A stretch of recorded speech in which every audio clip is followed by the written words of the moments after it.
Mesdames, Messieurs, bonjour. Bonjour. Mesdames, Messieurs, mes chers compatriotes,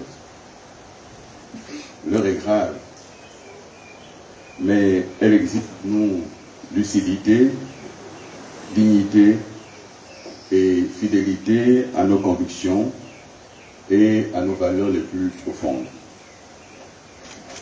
L'élection présidentielle du 12 avril a livré ses premiers résultats. Ceci donne le candidat du PDG-CTRI, soutenu par tout l'appareil militaro-politico-administratif de l'État, vainqueur à plus de 90% des suffrages exprimés. J'en prends acte avec gravité et lucidité.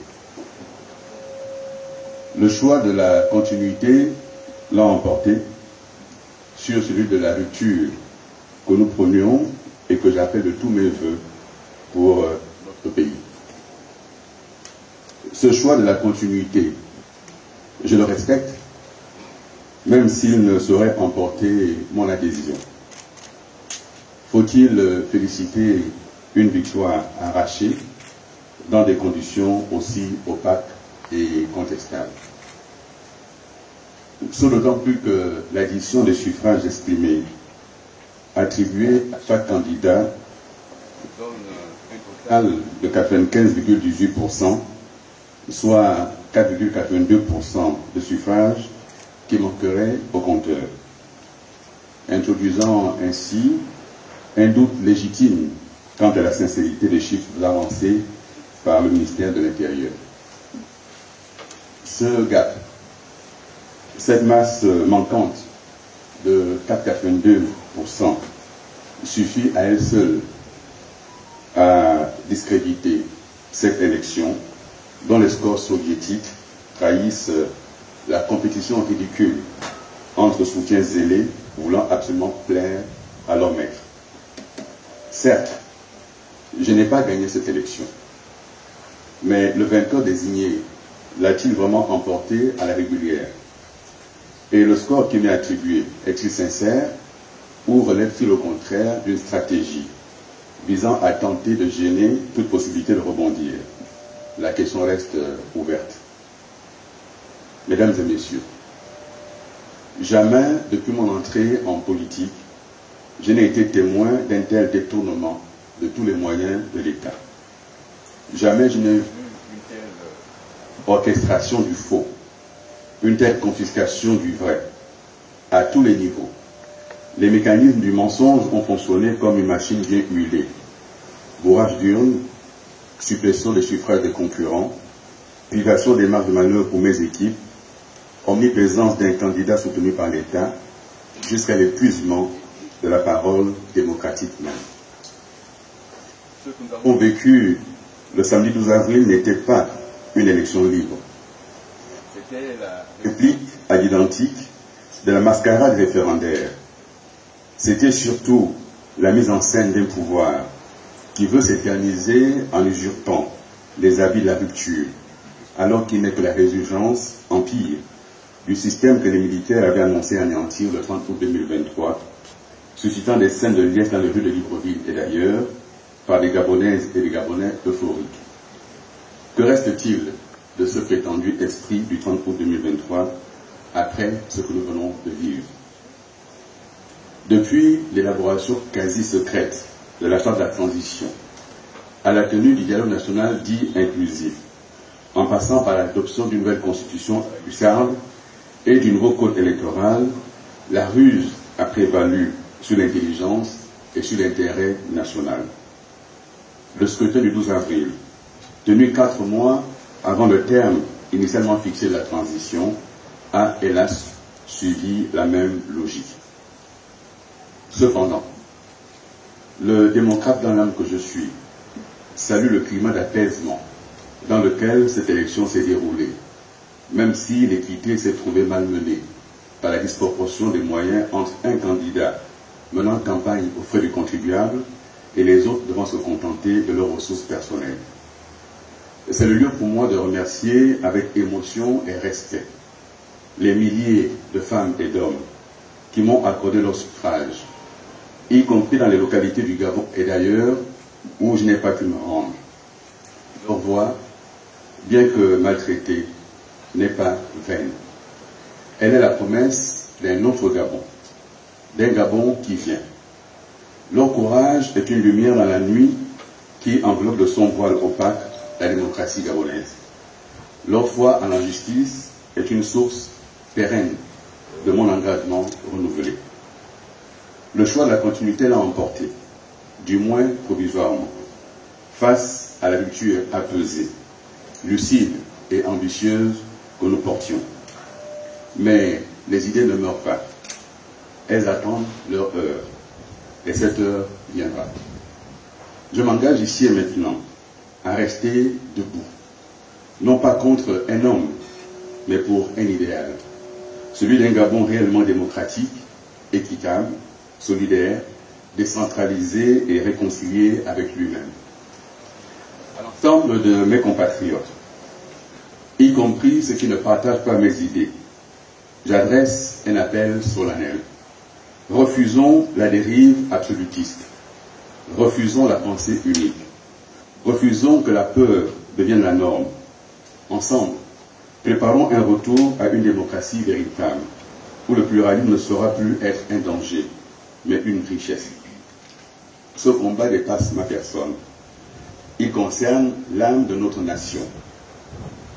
Et pour cette âme, je continuerai à me battre. Que chacun garde foi en l'avenir, car le Gabon ne sera sauvé ni par un uniforme, ni par un slogan. Il le sera par la vérité, la justice et l'unité retrouvée. À cette jeunesse qui s'est mobilisée, ici comme au sein de la diaspora, je veux redire mon engagement à tenir la barre et à ne rien céder. Aux hommes et aux femmes qui m'ont accordé leur suffrage, je redis ma gratitude et ma détermination à continuer à promouvoir les idées que nous avons portées durant cette campagne électorale. À toutes les équipes de la plateforme Ensemble pour le Gabon et aux autres compatriotes qui nous ont rejoints, je renouvelle l'expression de ma profonde reconnaissance. Le sillon a été tracé et le signal d'une nouvelle espérance est là. À nous de continuer de travailler dans une forme qu'il restera à définir pour rallier le plus grand nombre de nos concitoyens à nos idées. Alors que des nuages sombres s'amoncellent à l'horizon quant à la trajectoire des finances publiques et un possible marasme économique menace notre pays, je veux espérer que le vainqueur déclaré du scrutin du 12 avril, à qui je souhaite bonne chance pour le Gabon, trouve enfin les ressorts indispensables pour répondre aux nombreuses attentes sociales de nos compatriotes. Que Dieu veille sur notre pays, que vive la République, que vive libre et debout le Gabon immortel, notre patrie chérie. Je vous remercie.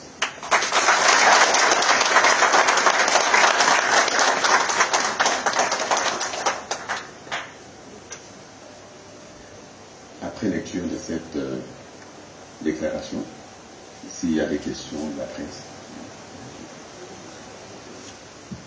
Oui. Monsieur le Président, vous avez presque regretté le score qui vous a été attribué. Vous avez dénoncé quelques dérives pendant le scrutin. Est-ce que vous allez saisir la Cour constitutionnelle pour contester ces résultats? Parce que vous avez indiqué que ça ne vient pas 100% et que peut-être vous doutez du score qui vous est attribué. Et encore, vous félicitez le vainqueur désigné. Est-ce que vous allez vous mettre à la disposition de la République ou du vainqueur? Je ne pense pas que j'ai félicité le vainqueur. Je crois que vous m'avez mal entendu. Je lui ai souhaité bonne chance, mais je ne le félicite pas. Et je ne me mets comme je suis à disposition des Gabonaises et des Gabonais pour continuer à promouvoir l'idée que nous avons portée pendant cette temps électoral, qui sont les idées de rupture, des ruptures déterminées, mais des idées d'une nouvelle espérance pour le Gabon, fondée sur un projet que nous avons proposé qui porte essentiellement sur la réforme de l'économie, des finances publiques et sur le revenu universel garanti qu'on a proposé aux Gabonaises et aux Gabonais. Et nous continuons à nous battre pour ces idées-là. Ma conception de la question démocratique, il y a un vainqueur à l'élection, peu importe finalement comment ça s'est passé, en gros, je crois qu'il ne peut pas être fier de ce score à la soviétique qu'il aurait pu éviter. Maintenant, il est vainqueur de l'élection. Je ne perdrai pas mon temps à saisir la Cour constitutionnelle gérée par son frère, c'est inutile. Et qui plus est, je ne mettrai pas à cette disposition pour travailler.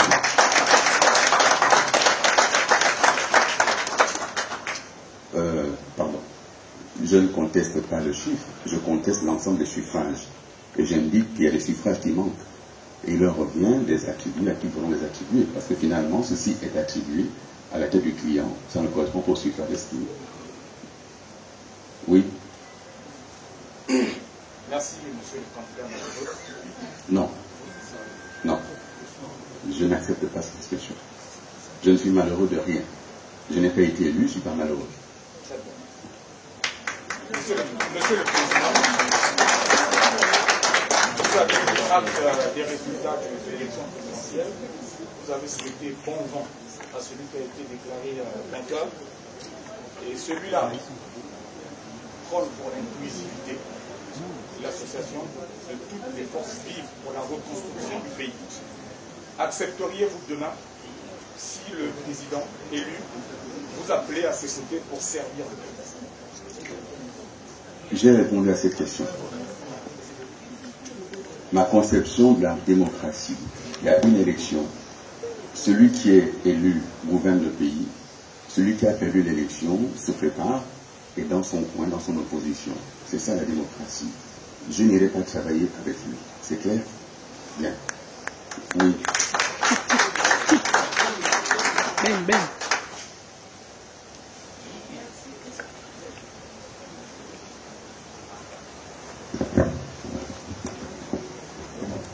Bonjour, merci. Est-ce qu'on va vous retrouver dans une autre échéance électorale comme législative? Je viens d'indiquer qu'avec mes amis de la plateforme Ensemble pour le Gabon, nous allons nous retrouver et travailler et définir la forme que nous donnerons. Donc les législatives sont une échéance. On ne sait pas quand elles auront lieu, ces législatives-là. Nous examinerons la possibilité d'y être ou pas. Mais ce n'est pas l'enjeu aujourd'hui. Monsieur le Premier ministre, vous avez dit... Je suis le directeur de la rédaction de Gabon Review. Monsieur le Président, vous avez dit tout à l'heure que vous n'allez pas saisir la haute juridiction pour un recours, mais vous avez tout de même dit le choix de la continuité l'a emporté, du moins provisoirement. Qu'est-ce que cela veut dire? Cela veut dire que c'est un système qui est en place et que les militaires avaient prétendu mettre un terme à ce système-là. Et on voit que ce système se reconstitue avec les mêmes personnes, les mêmes fonctions, y compris dans la fraude électorale. Et je le déplore, mais c'est un choix qui est fait. Et ce choix de la continuité est à l'opposé du choix que j'ai proposé aux Gabonaises et aux Gabonais, qui est un choix l'habitude avec ses manières de faire, l'habitude avec un système qui n'a pas fonctionné ou qui a mal fonctionné, l'habitude avec un système qui a appauvri les Gabonais et qui maintenant se perpétue. Et ce que je souhaite également que les gens aient à l'esprit, c'est que cette élection présidentielle a lieu alors qu'une nouvelle constitution a été adoptée. Et que cette nouvelle constitution met en des mains d'un seul homme tous les pouvoirs, l'exécutif, le législatif et le judiciaire sont en des mains d'un seul. Et que nous sommes face à un absolutisme qui va se mettre en place. Et par rapport à cela, j'entends être vigilant, j'entends ne pas me mêler, parce que j'ai combattu cette constitution et en cohérence, je combattrai sa mise en œuvre. Oui. Bonjour, monsieur le candidat, je suis Alain Ledega pour la rédaction d'Info sur les télévisions. Alors ma question est la suivante. Vous rentriez à cette élection présidentielle avec un combat, je suppose, celui que vous opposez à ces Gabonais qui pensaient que vous n'étiez pas la personne la bienvenue pour prôner la culture.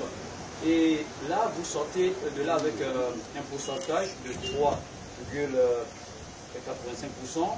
Alors, ce pourcentage est sympa ou un échec? Je n'ai pas gagné l'élection, c'est évident. Mais j'ai gagné mieux que l'élection. Il y a 20 000 Gabonais qui ont rassemblé le suffrage officiel derrière mon nom. Il y a un an, il y en a qui ne le pensaient pas. Et donc dans cette élection, il y a un vainqueur de scrutin, mais il y a une victoire politique. celle de Billy Bills dans cette élection, qui est aujourd'hui l'alternative dans notre pays. Et cette alternative, elle est évidente. Il faut maintenant travailler pour que les idées que nous portons soient majoritaires dans l'opinion. Elles commencent à l'être, il faut continuer à travailler pour que les Gabonais sortent des haines qui ont été inculquées, sortent des peurs qui ont été inculquées, et regardent la réalité en face. Et la réalité nous attend dans quelques semaines, avec une situation des finances publiques qui est catastrophique, avec une crise économique qui menace à nos portes. Il va falloir que les nouvelles autorités trouvent les ressources suffisants pour répondre aux attentes nombreuses des Gabonaises et des Gabonais. Je leur souhaite bon vent, bonne chance pour le pays. Je crois qu'on ne peut pas dire mieux que cela. Prends deux dernières questions. Oui, monsieur.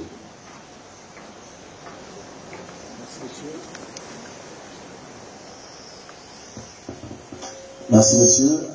Bonjour, je suis Pierre Labert-Jourdan, je travaille pour Equinox Télévision et Radio, nous venons du Cameroun. Vous avez indiqué tout à l'heure des éléments qui montrent à suffisance que vous étiez parfaitement au courant qu'il y avait toute une machine huilée pour que vous ne gagniez pas cette élection. Ma question, pourquoi êtes-vous allé à cette élection donc? Je suis allé à cette élection conscient qu'il y avait en face la machine de l'État, la machine de l'armée, la machine du PDG et toutes les autres formations politiques pour la victoire énorme. Peu importe finalement de quelle manière cette victoire allait être obtenue, peu importe. Mais une élection, c'est aussi une campagne électorale pour promouvoir ses idées.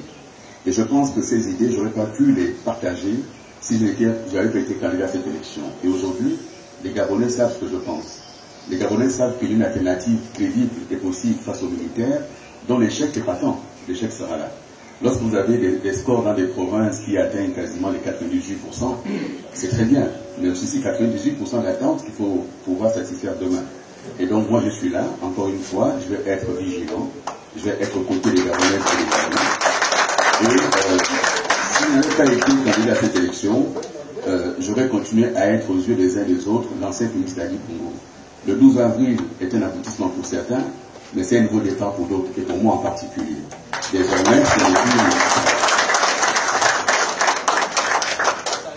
Désormais, ce n'est plus l'ancien ministre d'Ali Bongo qui se tiendra debout, mais c'est celui à qui les Gabonais et les Gabonais ont fait confiance. 20 000 personnes, ce n'est pas rien dans un pays comme le nôtre. Et ces 20 000 personnes, je leur dis merci beaucoup. Et à partir de ce suffrage, nous devons bâtir quelque chose pour demain. Et donc nous sommes prêts pour le Gabon de demain. Bien. Merci mesdames et messieurs d'avoir été là. Et c'est ce que je voulais dire aujourd'hui. Bon courage, bon vent. Et puis le Gabon nous regarde et nous attend. À bientôt.